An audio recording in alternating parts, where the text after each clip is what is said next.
Break out your karambits and kill the lights because we're going stealth in this episode of Strictly Nintendo.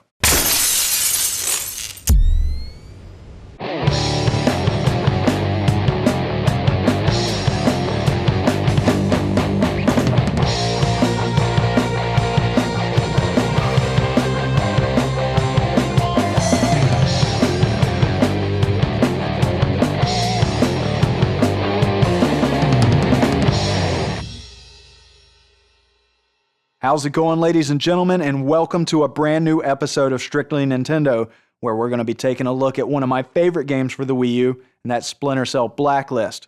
I do want to touch on the controversy that the game launched to, and that is that Michael Ironside is no longer the voice of Sam Fisher. And I've been there from the beginning.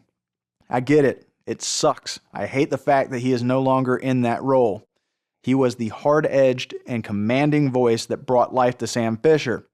But I was happy to see that Ubisoft respectfully acknowledged just how important he is to the series and to us longtime fans, and brought him in as an acting coach to Eric Johnson, the new voice of Sam Fisher, and made sure that they got that Michael Ironside seal of approval, moving the game forward.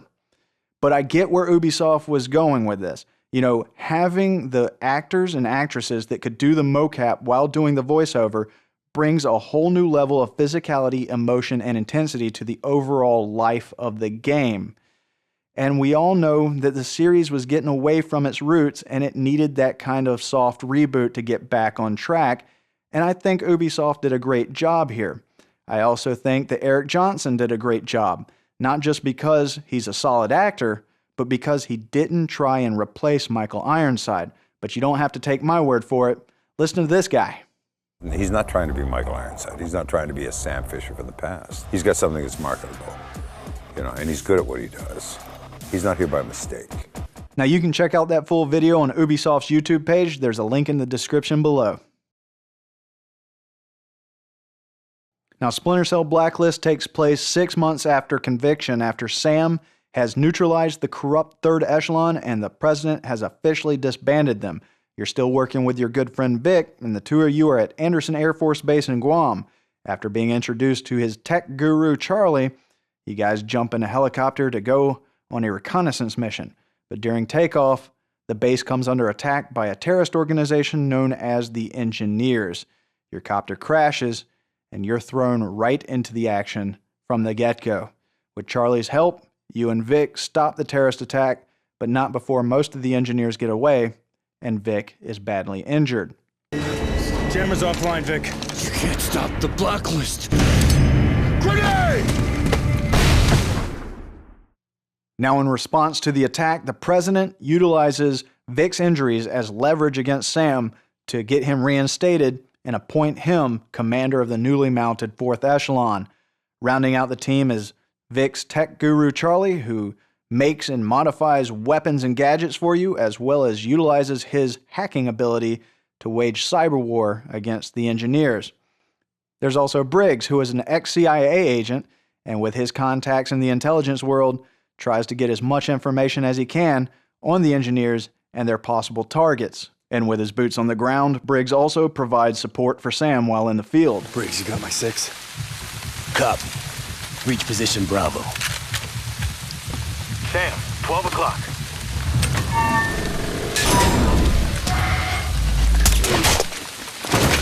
You okay? Shot. Thanks. And then the president brings in your old friend Anna Grimsdottir.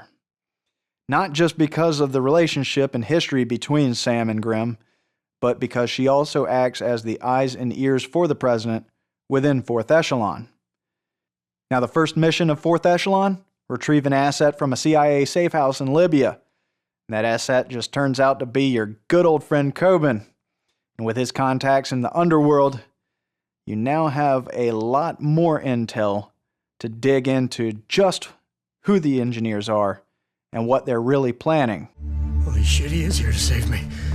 The storyline is very involved. It's very deep. It's headed by a very compelling, intelligent, and cunning antagonist. This is blockbuster quality. Actually, it's beyond blockbuster quality. It's better than anything the hacks in Hollywood could give us. and Ubi really knocked it out of the park, making something deep and compelling here. We will not negotiate. You will not stop the blacklist. You have 7 days until the next attack. The choice is yours. We are the engineers. We are the engineers.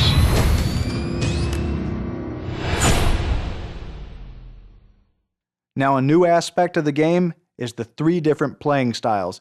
You have Assault, so if you want to try and strong-arm your way through the game, but be forewarned, not all missions will play nice with that. You can definitely gear up and try and brute force it. Bad news. They know you're there and they're calling for help.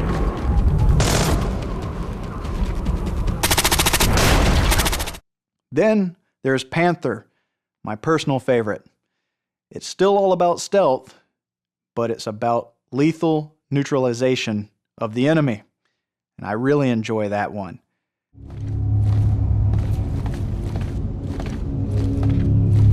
Right.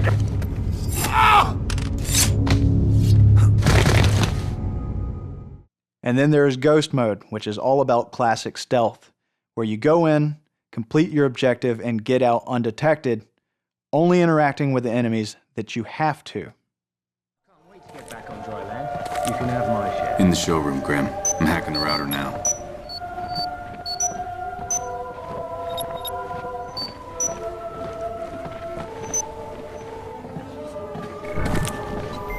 Everything checks out.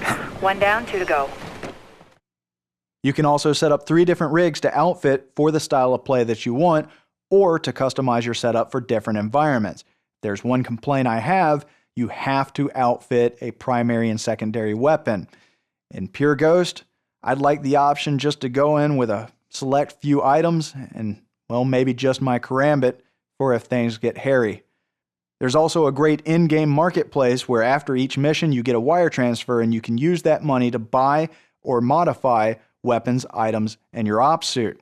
Of course, you get more money by utilizing stealth tactics, so there's a reward incentive for playing in that classic Splinter Cell stealth style.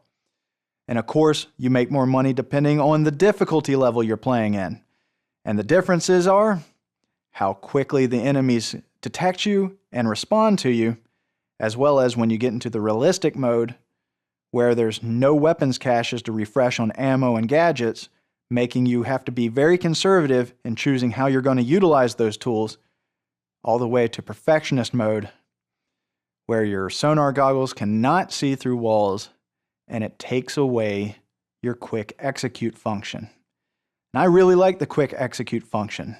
Now in-game, you can mark up to 3 enemies, and as you take out enemies while remaining undetected, you unlock the execute mode, where depending on what weapon you have, when you're in range of those enemies, you can hit the execute button, and a slow motion cutscene happens where you quickly dispatch the enemies stealthily. And it's quite beautiful. There's 1 unfriendly left on. All clear, Sam. Now each of the 4 additional main characters, Grim, Briggs, Charlie, and Kobin, each have 4 additional side missions. So you have 16 additional missions, but it coincides with the story, continuing the search for intel on the engineers and possible future attacks. This provides a lot of great replay value, and from launch day till December, this game stayed in my Wii U. I played it nonstop for 3 months, and I still play it today. It's so much fun to go back and enjoy. Now, the storyline and all of the side missions, minus Briggs, can be enjoyed in solo mode. Briggs is co-op only, so you're going to have to find a friend or fellow Nintendo gamer to enjoy those missions. And of course, there's also Spies vs. Mercs. So, for all you guys and gals who love that team versus team online play, you can definitely enjoy it again in this game. Hey, Sam. Almost forgot. Your op stat. New and improved. Sort of like your SMI Lite when you're on the ground. Impressive. And Sam's right. Ubisoft utilized the gamepad in some very unique ways that really enhance your gameplay and are quite impressive. It serves multiple functions in the game, first being your inventory so you can select through your weapons and your gadgets, as well as scroll through the various bolts for your crossbow. If one of your weapons is select fire, you can select between full auto, burst, and semi-auto, as well as select your hand-to-hand combat from lethal to non-lethal, all at the touch of a thumb. Also, they utilized the internal gyroscopic motion controls, so if you need to reload on the fly, simply give the Wii U GamePad a quick shake, and you're going to reload.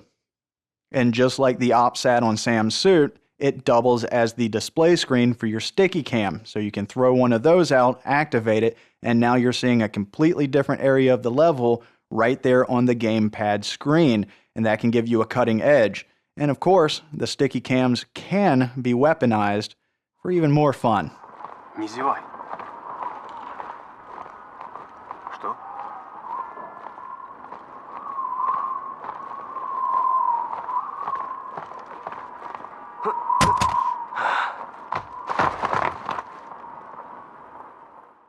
It's also the display of your snake cam, allowing you to peek up under doors and see into other rooms without drawing attention and getting the edge on your enemies. This comes in handy particularly when you're playing in the perfectionist mode, where your sonar goggles cannot see through solid objects. And again, much like how Sam uses the OpSat on his suit to control the Tri-Roto, that's what the gamepad's for as well. Not only are you controlling the Tri-Roto RC drone with it, but you're also viewing where your drone is on the gamepad screen. This allows you to access areas that Sam can't, get an edge on the enemy with some reconnaissance, and it's also weaponized so you can take out enemies if necessary. But be forewarned, it can be detected by enemies, so be careful not to give yourself away. Now, the gamepad is also your display when controlling the military drone, as well as when you're playing as Briggs, providing sniper support from a helo. But Ubi further enhanced the gameplay by taking advantage of the internal motion controls where you tilt the gamepad up, down, left, and right, just like the aviation joystick of a real drone.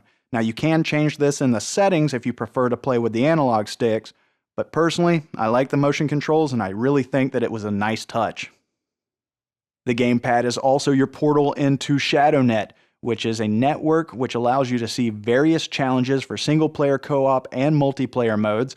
You can also post challenges to and accept challenges from your friends and keep track of stats such as confirmed kills and stealth knockouts, all of which can earn you bonus in-game cash to use in the in-game marketplace to buy and modify weapons, gadgets, and your ops suit.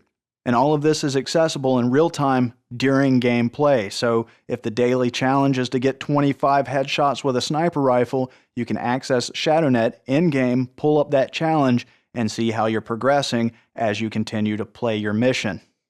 Now, personally, I find that these features greatly enhance the gaming experience, allowing you to multitask much quicker and be much more effective and efficient during gameplay. And for these reasons, I truly believe that Splinter Cell Blacklist for the Wii U is the best version of the game.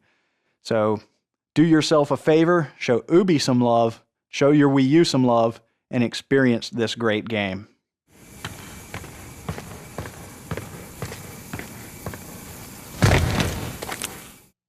All in all, Splinter Cell Blacklist is a great game. I thoroughly enjoyed playing it, and the replay value is there. I keep coming back for more. The graphics are solid, the sound effects and soundtrack is solid, the game mechanics are well polished, the controls are really responsive. They honed in on perfecting the touchscreen aspects of the gamepad, and the mocap and voiceovers, the actresses and actors did a great job.